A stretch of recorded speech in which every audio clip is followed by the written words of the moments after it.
د جهادمل او جمیلې د مینې لنډې کیسې ډیرو قدرمنو اوریدونکو سلامونه، نیکې هیلې او احترامات مې ومنئ. قدرمنو اوریدونکو، د جهادمل او جمیلې د مینې لنډې کیسې دوهمې او خوندورې برخې ته مو زه سمیع الله ایوبي هرکلی کوم. دا هم تاسې او دا هم د کیسې دوهمه برخه. امید لرم چې تر پایه پورې راسره واورئ.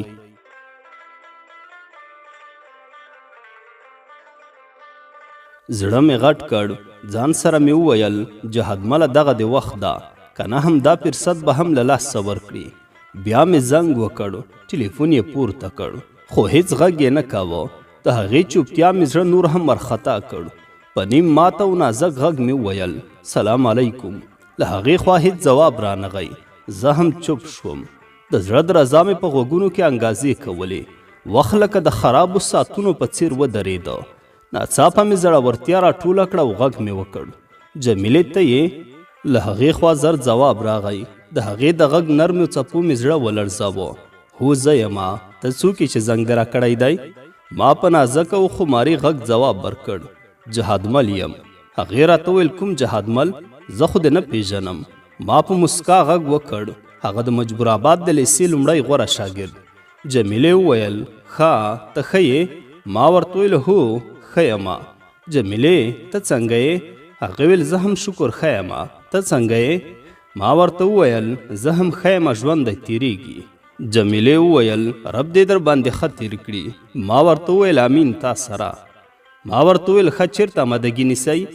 هغې وویل موږ ټول 9 واړه د کابل په ښوونیز مرکز کې آمدګي نیسو. ستا شمېره را سره نه وه، د کور معلومات دې هم نه وو. 4 ورځې کېږي چې آمدګي وایو. ما په مینه ورته وویل آمدګي څه وخت څخه تر کوم وخته وي؟ هغې راته وویل له 2 بجو څخه تر مازدیګره پورې. ما ورته وویل ډېر ښه. جمیلې راته وویل کور کې خیر دی؟ ما ورته وویل هو کراري ده، مننه چې معلومات دې راکړل. هغې راته وویل هېڅ خبره نه ده. هو رښتیا ته نه راځې چې آمدګي ونیسې؟ ما ورته وویل درځم له خیره. دواړو په خدای پامانۍ سره خبرې پای ته ورسولې. په زړه کې مې ګوډې ماتېدې. داسې خوښي مې په وجود کې ډنډ وهلې وه چې له ځانه بې خبره کړی وم. د دومره خوښۍ په حالت کې موبایل په شوق مچو کړ او د زړه له تله مې ورته وویل ډېره مننه چې زما دا خوشحالي دې راکړه. زه په رښتیا احساساتي شوی وم. داسې مې انګېرله لکه جمیله چې زما مخې ته ولاړه وي، خپلې ښایسته سترګې ما ته نیولې وي او نرمې خبرې له ما سره کوي او زه یې ښایسته سترګو ته ګورم. د جمیلې سترګې مې یوازې یو ځل لیدلې وې، خو دومره اثر یې راباندې کړی و چې اوس یې هر وخت زما د ذهن په پرده کې ښکاري. هغه سترګې لویې او روښانه وې. باڼه یې په داسې هنر جوړ شوي وو لکه خالق چې په مینه انځور کړي وي. د هغې وریځې هم دومره په زړه پورې وې چې زما خیالونو ته یې تل تازه ښکلا ورکوله. د شپې 9 بجې وې، کتاب مې لوسته، خو ذهن مې بیا د جمیلې خوا ته لاړ. د هغې د یادونو په توپان کې یوه ټپه مې په خوله راغله. جانانه خدای که به ملا شي، جانانه خدای که به ملا شي، په کتاب پروت یې یادوي شینکي خالونه. درس خوند را نه کړ. د جمیلې په خیالونو کې مې شپه سبا کړه او سهار د خپل پخواني کار په لور روان شوم. هلته چې بازار کې کارتونه خرڅوم. د خپلو هیلو د تحقق لپاره مې سپین کاټن جامې هم واخیستې. ماسپښین مې کور ته راستون شوم. زړه مې ډېر ورخطا و ځکه د کابل ښوونیز مرکز ته د تللو وخت رانږدې شوی و. هغه وخت ښوونیز مرکز د درمسال څخه لږ مخکې و او بله لاره ورته د ملنګ جان واټ څخه هم ورغلې وه. سپین کاټن لباس مې اغوستی و. ځان مې تیار کړ او حرکت مې وکړ. په لار کې مې ذهن کې سل سوچونه راګرځېدل. هره لحظه د بېلابېلو هیلو او ویرو ترمنځ تېرېده. کابل ښوونیز مرکز ته چې ورسېدم، د دروازې مخې ته په چوکۍ کېناستم. وختي رسېدلی وم ځکه فکر مې و چې لومړی ګامونه کې باید ډاډمن شم. هلته ناستم چې د لیسې یو پخوانی ملګری راغی. د هغه سره مې ستړي مشي داسې دروند کړم لکه کلونه وروسته چې یو زړه ته نږدې ملګري سره ووینم. خو خبرې مې وکړې. وخت 1:55 و. ناڅاپه یو موټر ودرېده. د موټر له دروازې یوه حجاب پوښلې نازکه جینۍ راښکته شوه. څنګه چې مې نظر پرې ولګېده، زړه مې داسې ولړزېده لکه د طوفان په څپو کې د بیړۍ غرقېدل. سترګې مې ځای پر ځای ودرېدې. ځان مې بیخي بېوسه محسوس کړ. داسې احساس مې کاوه لکه روح مې د بدن څخه وتلی وي. هغه په نازکو قدمونو زما خواته ورو ورو رانږدې کېده. هر ګام یې داسې محسوسېده لکه زما پر زړه چې اخلي. زړه مې د هغې د راتګ سره یو ځای درزېده.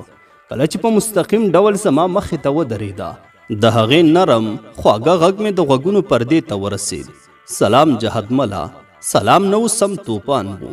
د بدن ویښته مې نیغ نیغ ودرېدل لکه چې توپان کې انسان روان وي، خپل ځان بېواکه حسابوي. په حیرانتیا کې ډوب وم چې هغې قدمونه مخ ته واخیستل او د کابل ښوونیز مرکز دروازې ته داخله شوه. ما ورپسې شاله خوا وکتل، د هغې هر حرکت لکه زرکه د ښکلا د یوه بې مثاله انځور په څیر زما ذهن ته داخل شو. د هغې موجودیت داسې و لکه ټول ژوند مې یوې ځانګړې شیبې ته راغونډ شوی وي. د هغې له ورتګ وروسته ما هم د زړه په بېقرارۍ د هغه اتاق په لور قدم واخیسته، چېرته چې جمیله او زموږ د لیسې نور هلکان او نجونې راټول وو.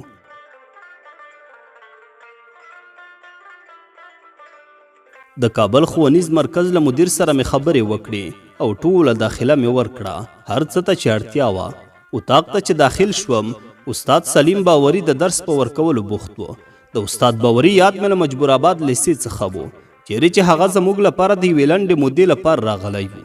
د هغه وخت زموږ یو استاد ناروغ و، نو استاد باوري امتحانونه اخیستل. کله چې اتاق ته دننه شوم، د استاد نظر را باندې ولګېده. هغه یوه شېبه ما ته په ځنډ وکتل، بیا د حیرانتیا څخه ډک وویل، هلکه ته خو راته شناخته ښکارې. ما ورو ورو هغه د مجبور آباد د لیسې کیسه وکړه. هغه په مسکا وویل، ډېر ښه، ته خو یو تکړه شاګرد وي، خپل درس همداسې ښه ووایه. د استاد له خولې دا خبره د یوه ستاینیز مهر په څیر وه چې زما زړه ته یې ډاډ راکړ. خو د استاد له وتلو سره ټول ملګري مې په حیرانۍ او شوق مخ راواړوه. د هغوی په څېرو کې د پوښتنې نښې وې. یو تن په خندا وویل، هلکه تا دلته هم یو کس پیدا کړ چې تا پیژني؟ زه غلی پاتې شوم، هیڅ مې ونه ویل. په دې شیبه کې جمیله چې زموږ د خبرو شاهده وه، په ملګرو یې غږ وکړ، هلکانو غوږ شئ، زه یو څه وایم. ټول چوپ شول. جمیلې په ډاډ سره وویل، دا جهادمل څوک نه پیژني، بلکې د ده لیاقت پیژني. د اتاق چوپتیا د خندا په څپو کې ډوبه شوه. هلکانو په لوړ آواز وخندل او د خبرو شور یې وکړ. ما یوازې مسکا وکړه، خو زړه مې د جمیلې له خبرو ډک و. دا یوه جمله زما لپاره د ټولو ستاینې او ویاړونو نه پورته وه. مازدیګر شو، هر څوک خپلو کورونو ته لاړل. زه هم ورو ورو د خپل کور په لور روان شوم. کور ته په رسېدو مې لومړی لمونځ ادا کړ او وروسته په خپل ځای کېناستم. نن ورځ مې ټولې پیښې د زړه په ژورو کې ښکته کېدې. د جمیلې د سلام او هغه ملاتړ چې هغې زما لپاره په ټولګي کې څرګند کړ، زما زړه ته یوه عجیبه هوساینه راکوله. په خپل ځان سره مې وویل، دا خو یوازې لومړۍ ورځ وه، پروا نه کوي، مهمه دا ده چې موږ اوس یو ځای درس وایو. د دې خیالاتو په سمندر کې ډوبم چې ناڅاپه د ماښام اذان وشو. زر مې ځان مسجد ته ورساوه او ملا صاحب پسې مې په جمع لمونځ ادا کړ. کله چې بیرته کور ته راغلم، ناوخته شوی و، ساعت نږدې 10 بجې وې. د موبایل سکرین مې روښانه شو. د پیغام غږ راغی. پیغام مې پرانیست، لیکل شوي و، سلام جهادمله. زر مې ځواب ورکړ، وعلیکم سلام. بیا مې بل پیغام ترلاسه کړ، څنګه یې؟ ځواب مې ورکړ، شکر د خدای فضل دی، ته څنګه یې؟ څو شېبې وروسته بیا پیغام راغی، ښه یمه، ما پیژنې؟ د نوې شمېرې له امله مې ځواب ورکړ، نه وبخه، شمېره دې نوې ده. ځواب راغی، زه جمیله یمه، دا زما بل نمبر دی. له خوښۍ ډک مې زر ځواب ورکړ، ښه جمیلې ته یې؟ هغې بیا لیکلي وو، هو رښتیا ووایه، د مکتب وخت کې د اقتصادي وضعیت ډیر خراب ښکارېده، اوس څه کوې؟ زه لږ غلی شوم او بیا مې د خپلې غریبۍ کیسه ورته وکړه. هغې په ځواب کې ولیکل، هو رښتیا، ځکه مې ستا پوښتنه وکړه. ټولګي کې ډیر خلک وو، هلته مې نشوی کولی چې د شخصي ژوند په اړه درڅخه وپوښتم. ما ځواب ورکړ، مننه، کور ودان چې پوښتنه مې کوي. بیا یو بل پیغام راواستوه، خو رښتیا مخ دې ژوبل ښکارېده. د هغې پیغام مې لږ ځنډ وروسته ځواب کړ، هو مخ مې لږ ژوبل دی، څو ورځې مخکې موټر وهلی وم. هغې په اندېښنه سره پوښتنه وکړه، څه موټر وهلی وې؟ اوس څنګه یې؟ ما زر ځواب ورکړ، اوس ښه یم، هېڅ ستونزه نشته. وروسته د خدای پامانۍ پیغامونه سره تبادله شول. زه دومره خوشحاله شوم لکه چې یوه لویه بریا مې ترلاسه کړې وي.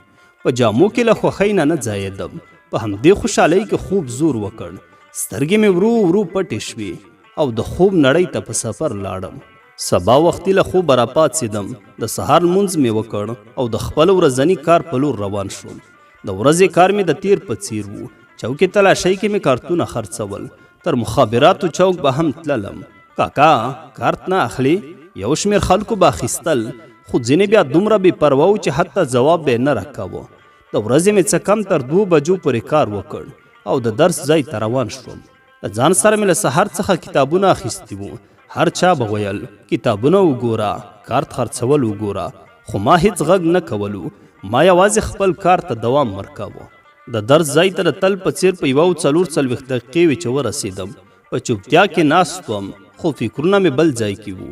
د جمیلې په اړه مې هر ډول د مینې خبرې په ذهن کې ګرځېدې. په همدې خیالونو کې ډوبم چې ناڅاپه هغه موټر بیا راغی. ساعت 1:50 وې. جمیله له موټر څخه راښکته شوه. څه په ناز او څه په نخوري قدمونه اخیستل.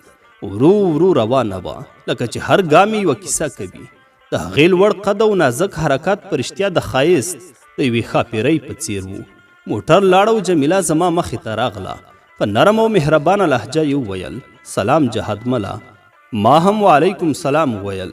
زه له ځایه راپورته شوم او د هغې په لور ورغلم. هغې زیاته کړه سیم ته راځه. زه هم ورسره روان شوم. جمیله په لومړي قطار کې په یوه مخکینۍ چوکۍ کې کېناسته او زه بیا په دریم قطار کې خپل ځای ته لاړم. جمیلې مخ راتاو کړ، زما نوم یې واخیسته.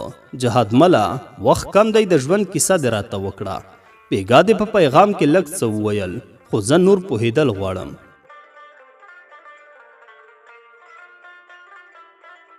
ما ورو ورو خپله کیسه پیل کړه. د ماشومتوب له ورځې مې خبرې وکړې. د مکتب او کارونو د هغه وخت کیسې مې ورته وکړې. هغه ورځې مې یادې کړې چې سهار به مې کارتونه خرڅول، مازدیګر به مې سوپ خرڅاوه او ماسپښین به مکتب ته تلم. جمیلې زما خواته مخ راواړوه. د هغې شنې ګلابي سترګې له اوښکو ډنډ وې. هغې په یوه خواږه اواز کې وویل جهادمله ته یو ډېر غیرتي ځوان یې، دومره سختۍ دې تېرې کړي، بیا هم د مکتب په 10 غوره شاګردانو کې لومړی ځای دې خپل کړ. وروسته یې غوښتنه وکړه، د موټر وهلو کیسه هم راته وکړه. ما له خبرې نه وې پیل کړي چې بل هم سمپای راننوت. موږ دواړو ځانونه غلي کړل. د جمیلې د سترګو خماري ځلا داسې وه لکه د ژمي یخ سهار چې د شنو پاڼو پر سر څاڅکي وي. ما په زړه کې احساس وکړ چې د دې چوپتیا ډېر رازونه لري، خو د هغې خبرې مې زړه وښوراوه. اوس هم کارتونه یا سوپ خرڅوي؟ هغې په نرمه خو ژورې معنا لرونکې لهجه وپوښتل. زه لږه شیبه غلی شوم، ځکه دې پوښتنې ما ته د خپل ژوند هغه سختې ورځې راپه یاد کړي چې د ماشوموالي له لوبې بې برخې کړی وم. بیا مې ورته وویل هو، غریبۍ کې خو شرم نشته. هغه لږ مسکی شوه، خو د هغې مسکا لکه د وریځو تر شا د لمر وړانګې پټه وه. بیا یې وویل ستا په دې خبرو کې دومره زړورتیا ده چې زه یې حیرانه کړم. هغې وویل خو زه پوهېږم چې د دې هر څه شاته څومره قرباني تا ورکړې ده.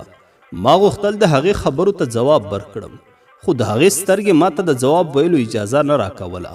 شیبه وروسته هغې بیا غږ وکړ جهادمله ته ولې تل دومره جدي یې؟ د ژوند څخه خوند هم اخله. ما وخندل، خو د زړه نه بلکې د هغې خبرو ته د درناوي لپاره.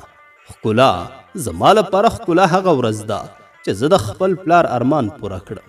هغه ورځ چې زما کورنۍ ته ووایم نور به تاسې له دې غریبۍ څخه خلاص شئ. هغه یو ځل بیا مسکی شوه. دا ځل د هغې مسکا کې یوه هیله او یوه درانه معنا پرته وه. هغې داسې وویل لکه د ژوند راز چې ما ته بیانوي. شاید، خو کله کله د سفر په منځ کې هم ژوند یو ډول ښکلا لري که ته یې ووینې. هغه خبرې مې په ذهن کې تل پاتې شوې. د هغې د موټر د راتګ هارن شو او هغه له ما څخه په نرمې خدای پامانۍ سره لاړه. هغه لاړه، زه هم ناوخته کور ته ورسېدم. مشرې خور مې چې 14 کلنه شوې وه چای راته راوړ. زه په زوړ کټ کې ناست وم، چای مې څکلو. د موټر هارن غږ شو.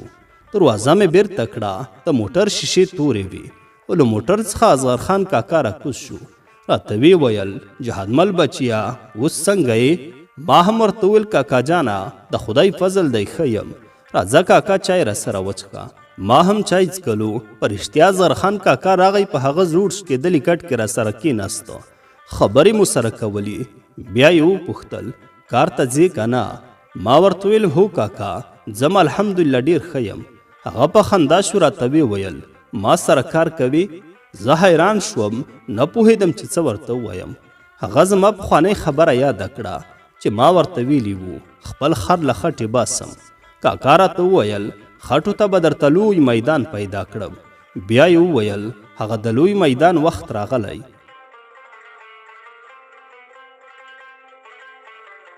د جهادمل او جمیلې د مینې لنډې کیسې ډیرو قدرمنو اوریدونکو، دا و د کیسې دوهمه برخه. امید لرم چې د خوښې وړ به مو ګرځېدلې وي. تر بلې برخې پورې مو په لوی څښتن تعالی سپارم. ښاد و آباد اوسئ.